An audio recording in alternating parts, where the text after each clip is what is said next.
kita akan melihat bagaimana orang Israel keluar dari tanah Mesir. Seperti perjalanan orang Israel keluar dari tanah Mesir, begitulah perjalanan orang percaya keluar dari dunia ini ke tanah perjanjian. Jadi Israel itu adalah gambaran orang percaya, ya. Nah, jadi pada bulan ketiga dikatakan di situ, ya, kita lihat sebentar ini sebelum kita lanjut ayat yang berikut. Ini adalah perjalanan orang Israel, ini peta perjalanan mereka dari Mesir. Ini adalah tanah Kanaan. Mereka di sini diperbudak oleh Firaun di Mesir selama 400 tahun, ya. Bagaimana dengan orang Israel? Wah, malah sangat mustahil bisa merdeka karena mereka itu dijajah di tanah penjajah. Kalau Indonesia mengusir penjajah, sementara orang Israel bagaimana mereka mengusir penjajah di tanah penjajah? Tetapi ternyata Tuhan punya cara memerdekakan mereka, yaitu mereka keluar dari Mesir. Untuk keluar dari Mesir itu susah. Untuk mengeluarkan penjajah dari Indonesia susah. Lagi keluar dari daerah jajahan tidak mungkin. Tetapi karena campur tangan Tuhan, maka Israel pada akhirnya keluar dari tanah Mesir. Mereka berjalan dari padang gurun dan menuju tanah Kanaan, ya. Jadi perjalanan mereka perjalanan memutar. Dan tadi sudah kita baca bahwa setelah mereka menyeberang laut Tebrau, maka mereka berkemah di sini di Rafidim katanya tadi. Dan akhirnya Musa naik ke Gunung Sinai. Nah, itulah perjalanan orang Israel. Nah, selanjutnya kita lihat ayat yang berikut. Mari kita baca lagi sama-sama 2-3 ayat. Kamu sendiri telah melihat apa yang kulakukan kepada orang Mesir, dan bagaimana aku telah mendukung kamu di atas sayap Raja Wali dan membawa kamu kepadaku. Jadi sekarang, jika kamu sungguh-sungguh mendengarkan firmanku dan berpegang pada perjanjianku, maka kamu akan menjadi harta kesayanganku sendiri dari antara segala bangsa, sebab akulah yang empunya seluruh bumi. Kamu akan menjadi bagiku kerajaan imam dan bangsa yang kudus. Inilah semuanya firman yang harus kau katakan kepada orang Israel. Jadi ketika Musa naik, maka Tuhan berfirman kepada Musa, kamu sendiri telah melihat apa yang kulakukan kepada orang Israel. Jadi Musa mengatakan kepada orang Israel nantinya begini, ya. Inilah semuanya firman yang harus kau katakan kepada orang Israel. Kamu telah melihat apa yang kulakukan. Dan kemudian ayat 5. Jadi sekarang. Kemudian kita lihat juga, maka kamu akan. Nah, kata-kata ini menjadi perenungan kita pada hari ini. Di sini ada kata keterangan waktu. Di sini katakan, kamu sendiri telah melihat. Orang Israel sekarang ada di perkemahan. Jadi kamu sendiri telah melihat, itu di masa lalu. Ayat yang kelima. Sekarang, ayat yang ke-5b, kamu akan, berarti belum. Jadi masa lalu, masa sekarang, dan yang akan datang, ternyata Tuhan ada bersama dengan mereka. Karena itu tema firman Tuhan hari ini adalah Bapa Surgawi selalu ada untukmu. Amin. Bapa Surgawi selalu ada untukmu. Perjalanan orang Israel menjadi gambaran perjalanan kita. Itu begitu jelas, ya. Jadi teks Alkitab itu tidak ditulis sembarangan. Alkitab itu keyakinan orang Kristen, doktrin gereja itu Alkitab tanpa salah. Kalau kita, Bapak Ibu bisa searching di Google, setiap gereja punya pengakuan iman. Pengakuan iman rasuli ada 12. Dari 12 itulah dasar pengakuan iman gereja-gereja. Ada yang menambahkan jadi 13, ada yang 16, dan gereja kita 17 pengakuan iman. Jadi dalam pengakuan iman itulah doktrin gereja. Jadi untuk membedakan gereja A dan gereja B, lihatlah di pengakuan imannya. Nah, pengakuan iman kita, Alkitab tanpa salah. Alkitab itu tanpa salah. Alkitab itu firman Allah. Bapak Ibu harus tahu itu ya. Alkitab adalah firman Allah. Apalagi banyak di YouTube sekarang perdebatan-perdebatan. Tapi perdebatan itu ada positifnya dan negatifnya. Negatifnya, banyak orang diguncang imannya. Positifnya adalah banyak orang kaum awam, Kristen awam, akhirnya penasaran, ada apa rupanya? Nah, gitu. Akhirnya serius dia menggeluti pokok-pokok iman. Akhirnya dia serius, ada apa rupanya tentang Tritunggal? Selama ini dia nggak tahu itu Tritunggal. Ya, oke Tritunggal. Tapi kenapa rupanya? Bagaimana rupanya? Akhirnya banyak anak-anak Tuhan makin serius mendalami, itu sisi positif. Dan ada juga yang terguncang. Dan ada juga yang cuek, tidak peduli. Karena dia fokus dengan hidup ini. Ya. Nah, di situ juga dikatakan Alkitab firman Allah. Kita meyakini Alkitab firman Allah tanpa salah. Tapi kenapa ada salah? Dalam teks aslinya itu tanpa salah. Dalam bahasa Ibrani, dalam bahasa Yunani tanpa salah. Tapi setelah disalin ke berbagai bahasa, kesalahan redaksi kemungkinan bisa salah. Tapi teks aslinya, karena itu dinafasi oleh Allah, itu tanpa salah. Maka kalau dalam bahasa Ibrani ini diterjemahkan ke bahasa Indonesia, kata keterangan waktu ini begitu jelas. Kamu telah melihat. Itu di masa lalu. Maka sekarang katanya, itu masa ini, apa yang harus kamu lakukan? Nah, kalau kamu melakukan ini masa ini, maka kamu akan. Ya, itu di masa depan. Jadi, Tuhan ada di masa lalu, di masa sekarang, di masa yang akan datang. Jadi Tuhan, saudara-saudara, menyaksikan semua perjalanan sejarah. Tuhan mengikuti dan ada di dalam perjalanan sejarah itu. Khususnya Tuhan ada di dalam perjalanan hidup setiap orang percaya. Amin Bapak Ibu. Nah, mari kita lihat saudara-saudara, ada firman yang meneguhkan tentang kasih setia Tuhan itu. Sebab Tuhan itu baik. Kasih setianya untuk selama-lamanya. Dan kesetiaannya tetap turun-temurun. Nah, kesetiaannya tetap turun-temurun. Alkitab mengatakan, manusia datang dan pergi di muka bumi ini. Tetapi bumi tetap ada. Jadi kalau dibandingkan antara manusia dan bumi, umur bumi itu lebih lama daripada manusia. Jadi, kalau bumi itu bisa bicara, bumi itu bisa menceritakan si A begini hidupnya dari lahir sampai mati. Si B begini hidupnya dari lahir sampai mati. Si C begini. Kalau bumi itu bisa bercerita, dia bisa menceritakan siapa saja yang pernah hidup di bumi ini. Manusia itu datang dan pergi, bumi itulah menjadi saksi bahwa kita pernah ada di bumi. Bagaimana kalau dibandingkan dengan Tuhan? Bumi akan berlalu, tetapi Tuhan tetap ada. Tuhan tetap ada. Jadi kalau manusia dibandingkan dengan bumi, bumi ada, manusia datang dan pergi. Kalau dibandingkan ciptaan dengan Tuhan, ciptaan akan berlalu. Langit dan bumi akan berlalu.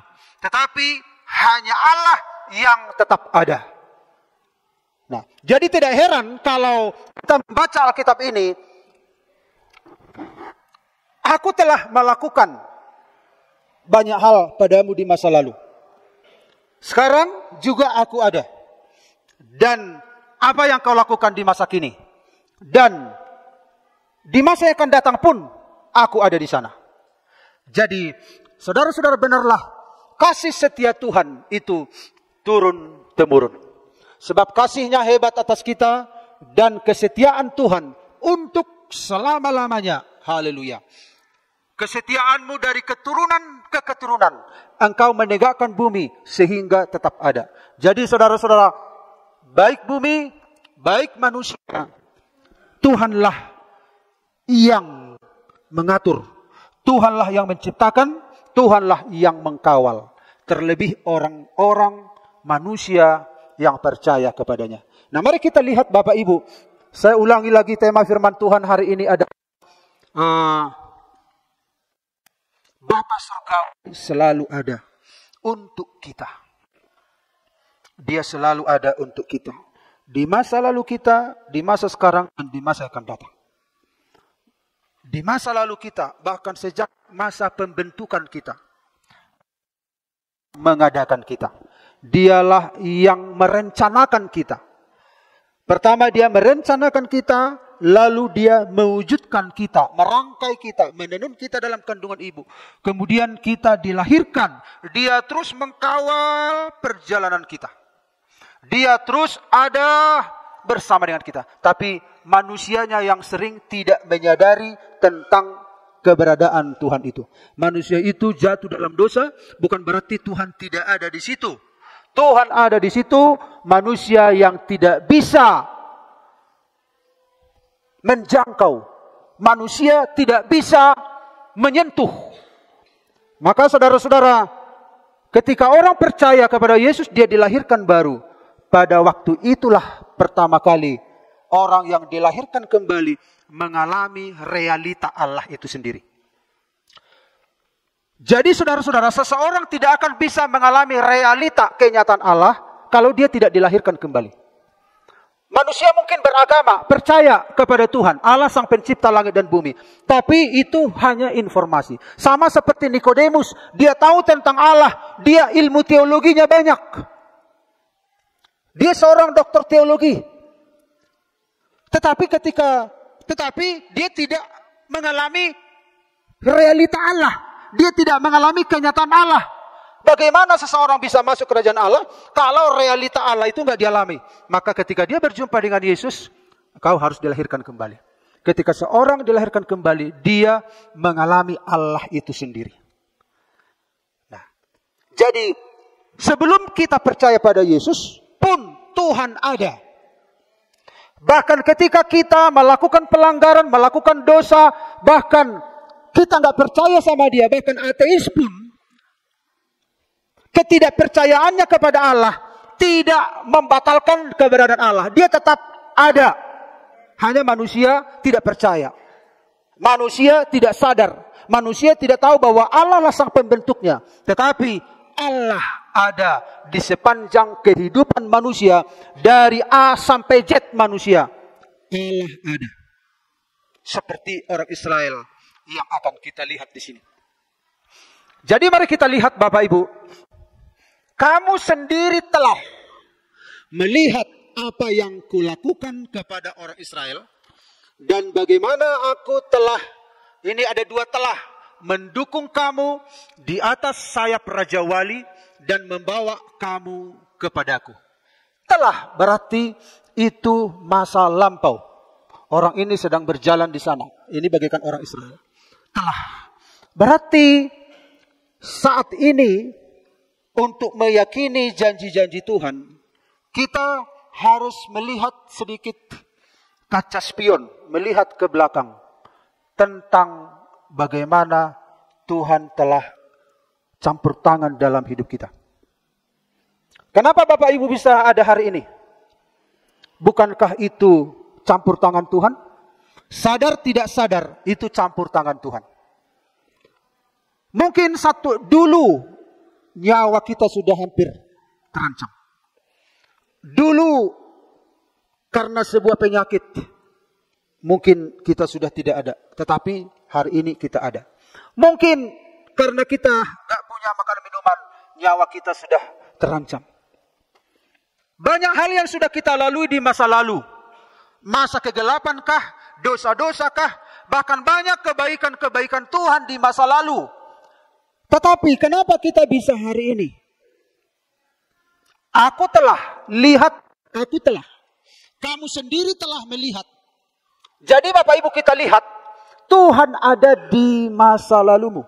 Tuhan membackup hidupmu pada waktu engkau berdosa pun, pada waktu engkau menangis pun, bagaimanapun keadaanmu, sadar atau tidak sadar kehadiran Tuhan, Tuhan ada di sana sehingga saudara ada hari ini tanpa saudara sadari. Tetapi ketika saudara mengalami kenyataan Tuhan, saudara akan mengamenkan ini. Saudara akan mengamenkan ini. Bapak Ibu, apakah Bapak Ibu pikir itu karena kehebatan saudara? Keunggulan saudara, kemampuan saudara, pengetahuan saudara, pengalaman saudara? Tuhan berkata kepada orang Israel, kamu sendiri telah melihat. Jadi Bapak Ibu, orang Israel itu tidak mungkin mereka keluar dari tanah Mesir kalau bukan Tuhan yang campur tangan. Dan Tuhan menurunkan 10 tulah kepada orang Israel. Dan tulah yang ke-10 adalah kematian anak sulung. Dengan kematian anak sulung itulah, maka mereka tidak bisa ditahan oleh Firaun lagi. Malah Firaun berkata, pergilah kalian. Kalau bukan Tuhan yang melakukan, tidak mungkin orang Israel bisa pergi. Kamu sendiri telah melihat apa yang mereka lihat. Orang Israel keluar sebanyak kira-kira 3 juta orang. Laskar-laskar Allah keluar dari tanah Mesir. Meninggalkan tanah perbudakan. Orang Mesir hanya terpelongok saja. Malah mereka memberikan harta benda mereka. Oke, ini apa yang mau kalian minta? Yang penting pergi, cepat kalian pergi. Apa? Emas dikasih, perak dikasih, pakaian dikasih. Pokoknya kalian harus cepat pergi. Kalau Tuhan yang bekerja, tidak ada yang mustahil. Nah, kamu sendiri telah melihat di mana ketika tidak ada jalan, maka Tuhan membuka jalan. Orang Israel merasa ketakutan.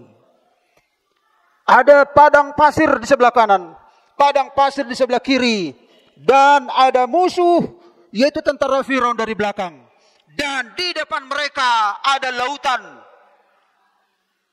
Kemana mereka mau pergi? Tetapi Tuhan berkata kepada Musa, angkat tongkatmu. Maka diarahkanlah tongkat itu ke air laut. Apa yang terjadi? Luar biasa. Air laut itu terbelah. Bangsa mana yang pernah mengalami kejadian yang hebat seperti ini? Begitu dekatnya Allah kepada sebuah bangsa.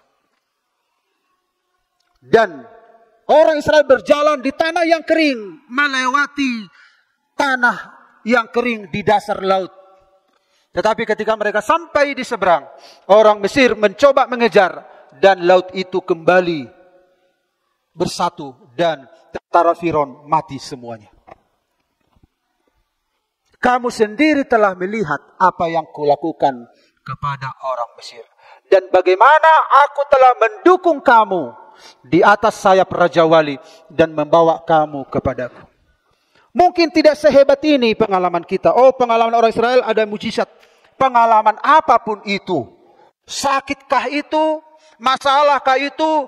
Dosakah itu? Keberadaan saudara duduk di gereja ini hari ini adalah Tuhan telah berbuat baik kepada saudara. Tuhan mendampingi saudara di saat saudara lahir sampai hari ini. Kamu telah melihat bagaimana Tuhan telah menolongmu di masa lalu. Di masa lalu saja Tuhan telah campur tangan. Tuhan tidak lepas tangan. Mungkin ketika kita mengalami masalah itu kita bertanya, Tuhan di manakah engkau? Dan ketika ada orang ateis mengumpat, Tuhan itu tidak ada. Tetapi Tuhan ada. Pengakuan pernyataan manusia yang melawan Allah tidak bisa mengganggu keberadaan Allah. Karena dia adalah Allah, dia mengamati, dia hadir, dia maha kuasa, dia mengatur segala masa, dia ada di segala waktu.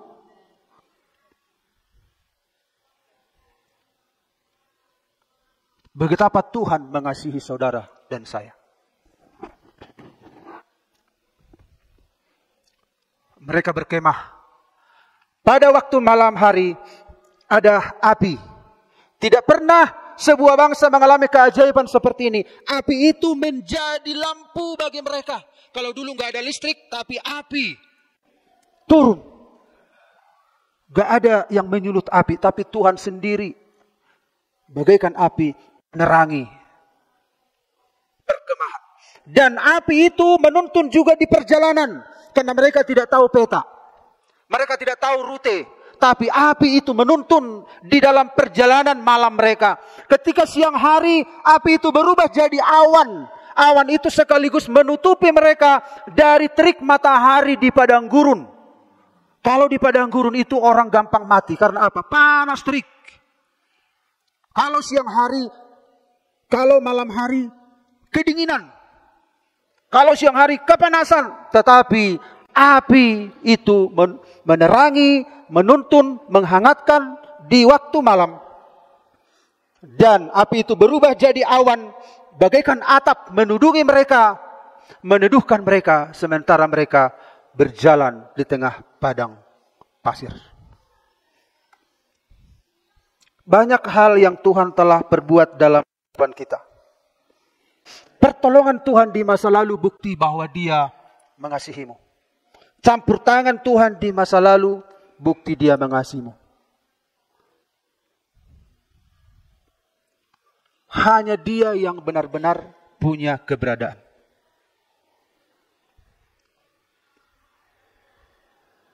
Dia tidak pernah tidak ada. Dia tidak pernah tidak ada. Kita pernah tidak ada. Bumi pernah tidak ada. Jagat raya pernah tidak ada. Yang membuat tidak ada adalah Dia. Yang namanya Aku ada. Eye Esher Eye.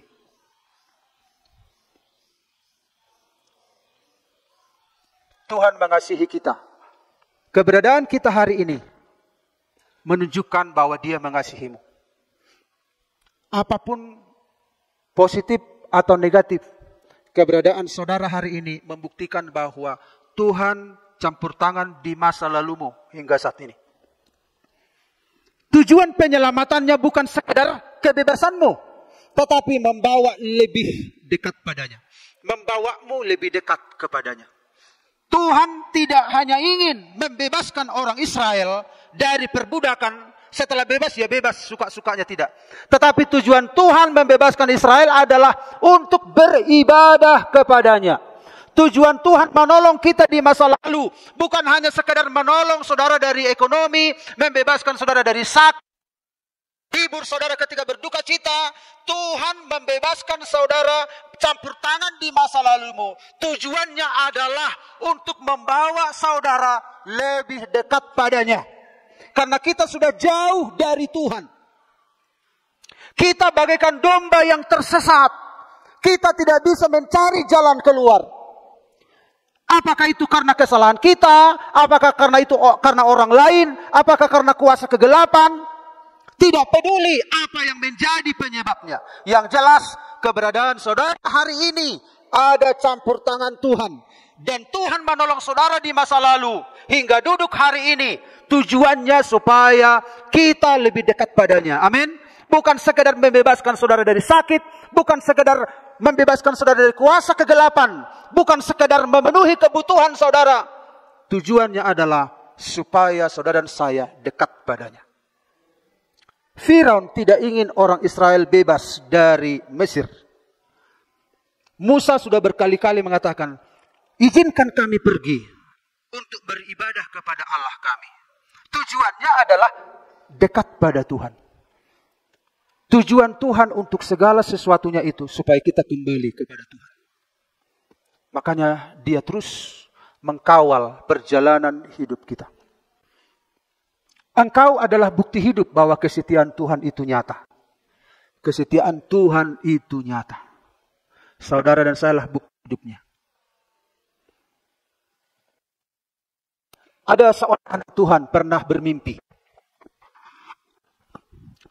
Begitu indah di mimpinya ini, di mana Tuhan dengan dia berjalan di pantai. Tuhan memegang tangannya. Jadi di pantai itu ada 2 pasang jejak kaki. Ya, jejak kaki. Dilihat di mimpi itu, indah kali, terima kasih Tuhan, Engkau ada bersama dengan aku. Engkau ada bersamaku. Dilihat dalam mimpi itu, kakinya Tuhan dan kakinya dia ada berjalan bersama-sama di pantai itu. Tetapi di pantai itu tiba-tiba ada batu-batu, karang. Perempuan ini, anak Tuhan ini hanya melihat sepasang jejak kaki. Lalu setelah lewat batu karang ini, lalu kembali 2 pasang jejak kaki lagi. Lalu ketika lihat 1 pasang kaki di batu karang ini, anak Tuhan ini protes. Tuhan, ketika jalan mulus, Engkau ada bersama aku.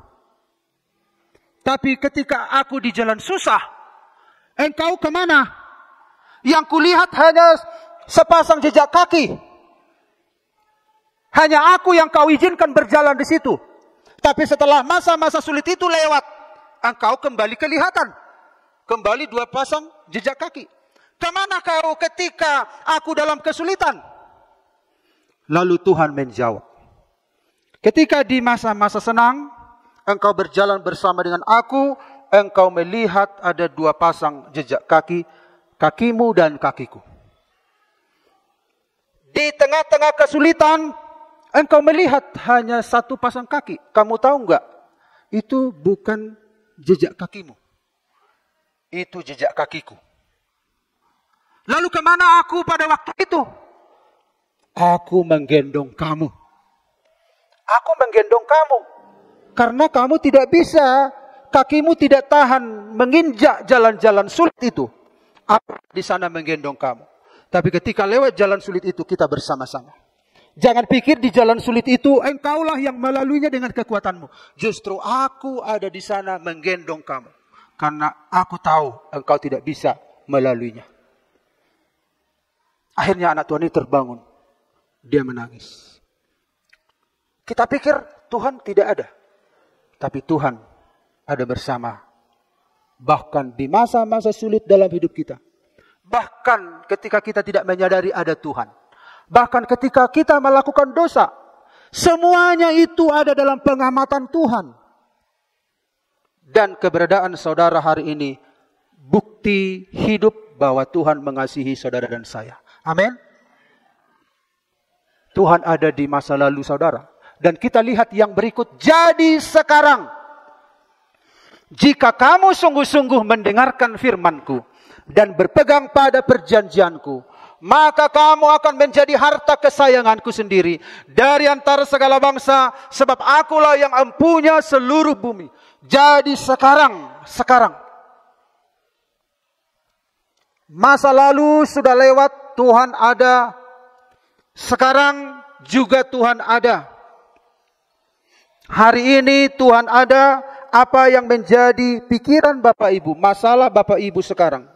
Sama seperti keberadaan Tuhan di masa lalu mendampingi saudara. Tuhan juga ada di sini sekarang. Dia tidak berubah. Yesus Kristus tidak berubah.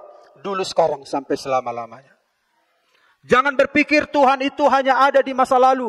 Sekarang ada, dia hidup, dia sanggup melakukan apapun bagi kehidupan kita. Dia maha kuasa, kuasanya tidak pernah luntur, kuasanya tidak pernah berubah. Jadi Bapak Ibu, Tuhan ada untukmu sekarang. Ketika saudara hadir pada hari ini, di gereja ini, kita telah memuji Tuhan. Kita telah meninggalkan aktivitas kita untuk datang.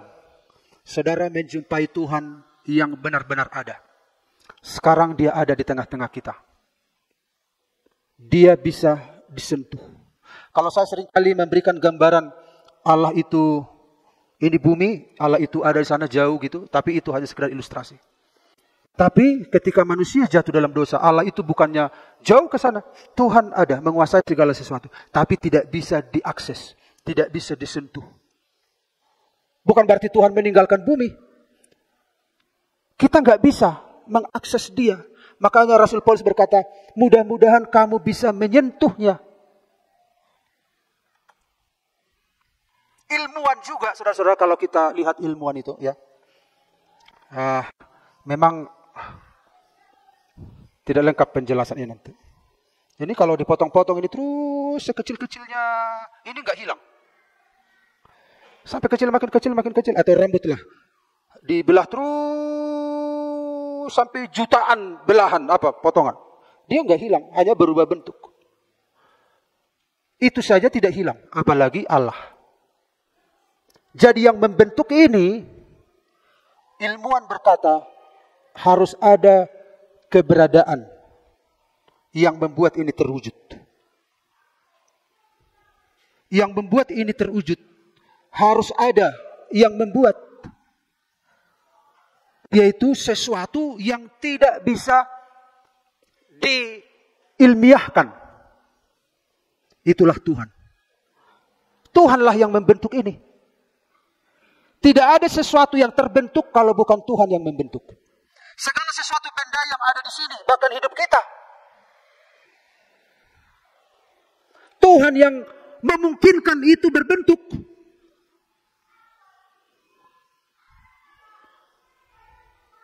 Jadi ini berhenti berbentuk kalau Tuhan tidak ada. Ada yang membackup setiap atom-atom itu sehingga dia berbentuk. Nah, yang membackup ini nggak bisa ditelusuri. Tapi Alkitab mengatakan, di dalam dia diciptakan segala sesuatu. Di dalam dia, siapa dia? Yesus. Dialah yang membuat kita berwujud. Dialah yang membentuk segala sesuatu. Kalau benda-benda ini bisa diurai, Tuhan tidak bisa. Karena dia adalah yang benar-benar ada. Kalau dia menginginkan gak ada, ya gak ada. Hanya dia yang bisa memutuskan. Kita gak bisa. Karena itu Bapak Ibu, dia ada di segala zaman. Dan dia ada sekarang. Makanya kalau Bapak Ibu berdoa, seringkali kan pikiran kita kan langsung sana surga yang mulia, ya kan? Ramai dan gembira. Bumi itu bulat kan? Kalau orang di kutub utara berdiri kemana? Iya kan? Kalau orang di kutub selatan berdirinya kemana? Ke bawah. Orang di barat? Orang di timur? Kita akan berjumpa dengan Tuhan di awan-awan. Awan-awan mana? Awannya orang sini ke sana. Awannya orang sini ke sana. Awannya orang ini ke sana. Jadi di mana? Ajaib. Tetapi Tuhan memenuhi. Jadi ketika sudah menyembah, dia ada di sini. Gak bisa dia diakses kalau kita tidak dilahirkan baru. Dia ada di sini. Betapa menyedihkan terjebak ketika manusia jatuh dalam dosa, langsung terbatas dia, nggak bisa mengakses alam supranatural. Jadi ketika saya berdoa ngomong saja. Jadi kalau saya berdoa jangan supaya didengar orang indah gitu kan. Tuhan Yesus, kami bersyukur kepadamu oleh karena ini, oleh karena ini. Saudara ngomong sama siapa? Seringkali kan kita ngomong hanya untuk didengar orang di samping kita, iya atau ya? Kita sedang ngomong sama Tuhan. Dia ada. Dia ada. Sewaktu-waktu saudara, dia ada. Begitu mudahnya berkomunikasi dengan dia. Dia nyata. Yes, dia nyata. Dia hidup di sini.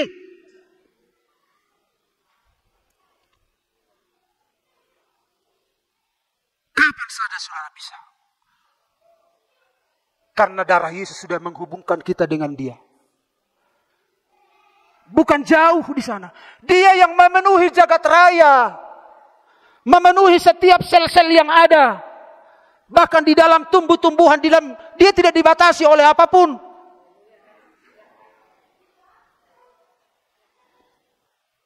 Dia tidak jauh. Dia ada. Saudara bisa mengakses. Karena jalan itu sudah dihubungkan. Kalau saya buat begini kan, berarti masih ada jarak. Tapi manusia ini nggak bisa menjelaskan. Begitu akses yang supranatural dengan yang material ini, itu dihubungkan oleh darah Yesus. Tidak jauh jaraknya dari bumi ke sana, ke jarak raya, enggak. Hanya masalah material dan supranatural. Yesus harus mati untuk menghubungkan itu. Supaya kita bisa mengakses Allah, kita mengalami realita Allah itu sendiri. Makanya Tuhan ada. Logika kita ini seringkali menghambat pikiran kita. Pikiran kita.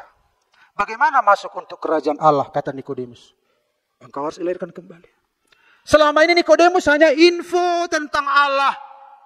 Dia mungkin memperdebatkan tentang ini, tentang itu, bahasa ini, bahasa Yunani, bahasa Ibrani. Engkau bisa.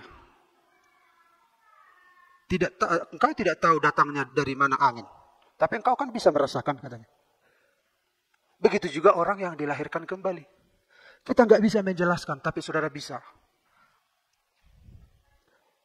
Di dalam dia diciptakan segala sesuatu. Kalau Bapak Ibu segala sesuatu ini, planet-planet, galaksi, bulan, bintang, segala sesuatu. Sebesar apa yang Bapak Ibu pikirkan dengan jagat raya ini, ada di dalam dia.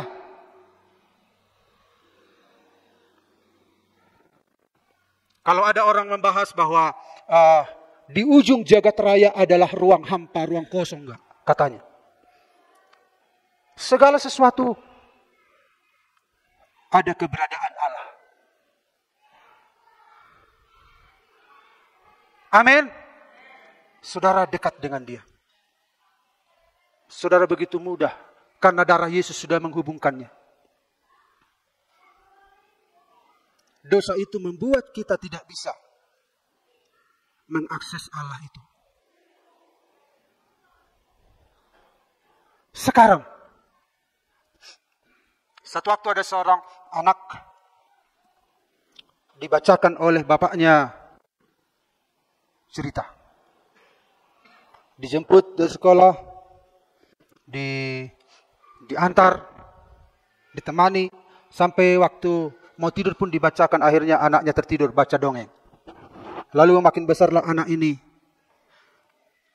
Ketika makin besar anak ini, lalu dia merenungkan apa yang dilakukan ayahnya. Ayah, kenapa ayah mengantarkan aku sekolah? Kenapa ayah menjemput aku? Kenapa ayah baca dongeng sampai aku tertidur? Apa kata ayahnya? Karena aku mengasihimu. Aku melakukan semua itu karena aku mengasihimu. Tetapi ketika ayahnya mengatakan demikian, dia terharu. Tapi kemudian semakin tambah waktu, dia lupa. Dia lupa apa yang telah diperbuat ayahnya.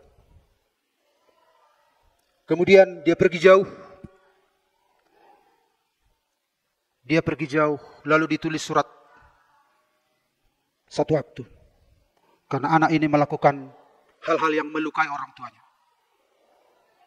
Ayah, apakah ayah masih menerima aku?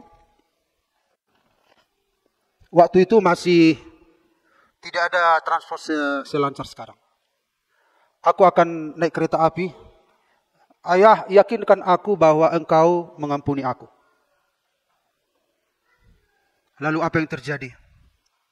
Ketika surat ini sampai kepada ayahnya, ayahnya membaca. Tapi anaknya ini berangkat dari satu kota menuju rumahnya. Jadi rumahnya itu harus dilewati kereta api. Jadi anak ini sudah berdebar-debar jantung. Apakah dia menerima aku? Apakah dia menerima aku? Apakah dia menerima aku? Tapi dari jauh dia sudah melihat. Di situ ada pohon. Di sepanjang ranting pohon itu tertulis tulisan besar-besar. Anakku, aku mengasihimu. Anakku, aku mengasihimu. Lalu anak itu menangis. Ternyata kasihnya tidak berubah. Walau aku salah. Walau aku melakukan pelanggaran. Ternyata kasihnya tetap. Akhirnya anaknya turun. Dan anaknya nggak bisa berkata apa-apa lagi. Anaknya hanya menangis saja. aku mengasihimu. Seperti Allah, dia mengasihi kita. Dulu juga sekarang. Dan seterusnya dia mengasihi kita. Tetapi kita yang tidak tahu tentang apa tujuan kita, dia menciptakan kita. Untuk apa kita ada di dunia ini? Itu yang seringkali kita lupakan. Apa tugasku sekarang kalau begitu? Kalau sekarang Allah ada, apa tugasku? Dikatakan di sini, mendengarkan firman-Nya. Mendengarkan dalam bahasa aslinya itu artinya adalah aktif merespon dalam ketaatan. Jadi kalau mendengar itu otomatis taat, ya. Mendengar otomatis taat. Bukan hanya mendengar begitu, enggak. Di dalam perjanjian lama, mendengar itu ya sudah melakukan di dalamnya.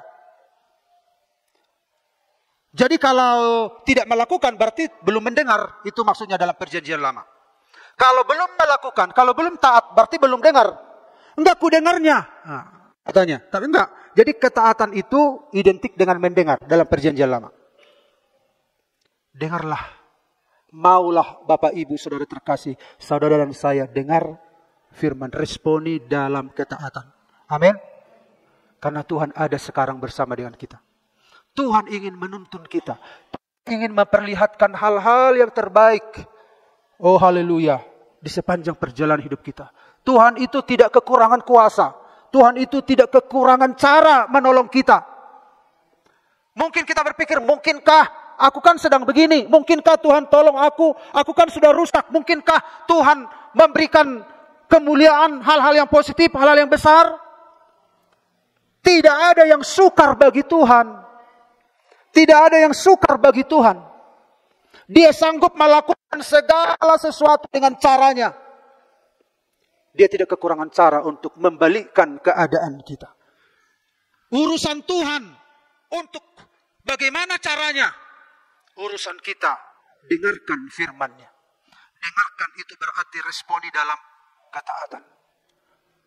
Bapak Ibu, di hari akan datang, kalau kita meresponi firman dengan benar, ada hal-hal yang ajaib yang akan kita lihat. Karena Allah kita hidup. Allah kita menjamin segala sesuatu dengan firman-Nya. Langit dan bumi akan berlalu, tapi firman-Ku tidak akan berlalu. Firman-Nya itu logos, itu Allah sendiri. Saudara-saudara, kemudian berpegang pada perjanjian artinya mengkondisikan diri dengan janji itu. Ada janji Tuhan. Apa janji Tuhan? Engkau menjadi harta kesayangan sendiri dari antara segala bangsa. Bapak Ibu, inilah kondisi keadaan yang akan kita terima kalau kita mendengar firman. Jadi kondisikan dirimu dengan masa depan yang sudah disediakan. Misalnya ada seorang putra raja. Dia sudah ditargetkan menjadi raja. Seorang anak raja kan harus mengkondisikan. Coba dia udah ditargetkan putra raja, jadi hidupnya apa? Enggak benar. Berarti dia enggak mengkondisikan. Dia enggak menyesuaikan dirinya dengan janji yang ada di sana. Dia harus melatih dirinya dengan janji yang ada di sana. Berpegang. Tuhan sudah banyak janji-janji yang berharga yang disediakan bagi kita di masa yang akan datang. Kondisikan dirimu dengan janji-janji itu. Amin. Kondisikan dirimu, sesuaikan dirimu, cocokkan dirimu dengan janji itu. Jangan hidup lagi dalam dosa. Jangan gunakan lagi waktumu terbuang sia-sia. Kalau saudara, mungkin Tuhan berkata dengan jelas di telinga Bapak Ibu. Nanti malam. Contoh,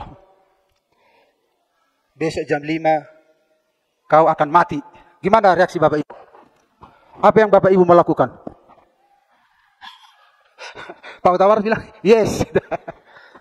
Atau janganlah terlalu buru-buru. Atau ini hari Minggu, nanti malam Bapak Ibu mendengar suara Tuhan, engkau akan mati hari Rabu. Jelas, saudara tengok pintu. Yang adanya orang bisik-bisik, nggak ada orang. Kita tanya anak kita, yang ngomongnya kau? Tidak. Ya, jadi suara siapa ini? Dari handphonenya mana tahu ada bunyi YouTube jalan sendiri. Nggak ada. Diulangi lagi, engkau akan mati hari Rabu. Dilihat orang nggak ada. Dilihat sana, EBH begu. Enggak ada. Ditanya anaknya, yang ngomongnya kau sama mak? Enggak. Yang ketiga kali, engkau akan mati hari Rabu jam 7 malam. Contoh. Apa yang Bapak Ibu lakukan? Pasti Bapak Ibu akan isi dopena ngate nasuh bayar hutang. Saudara akan mencocokkan diri kan, menyelesaikan masalah-masalah Bapak Ibu kan? Lalu saudara telepon orang, anggon kepahita 200 sihon sonari, telepon babah. Alana yang berhak nama, sorry ya Eda maaf ya. Tersongkot. Udah nasalah gimana minta maaf. Eda, maaf ya Eda, akan saya laon, akan nasalah, ampuni maaf. Suami juga, maaf ya Eda, bapak ini butet, maaf. Datang suami, hah? What? Apa yang terjadi? Maaf kena, bapak ibu tidak, ngeliling Arab doto lagi, najugulan. Udah jugul, tapi berjuhid doh, udah jugul. Maaf pun udah. Kalau ada pesan seperti ini pasti kita membereskan apa yang kurang beres. Tapi ada juga kalau ada pesan begini, Tuhan ini mah utang selesai, dan perlu dibayar. Dosa nih. Dan jadi behubar hadu takut. Mau lihat ya sama Tuhan. Tapi orang yang beriman yang benar tentu gak seperti itu. Dia akan mempersiapkan dirinya. Demikian juga Tuhan sedang memberikan janji masa depan kepada kita. Kita harus mengkondisikan diri kita. Kayaknya sampai di situ dulu. Tuhan memberkati. Haleluya. Puji Tuhan. Mari kita nyanyikan sebuah nyanyian.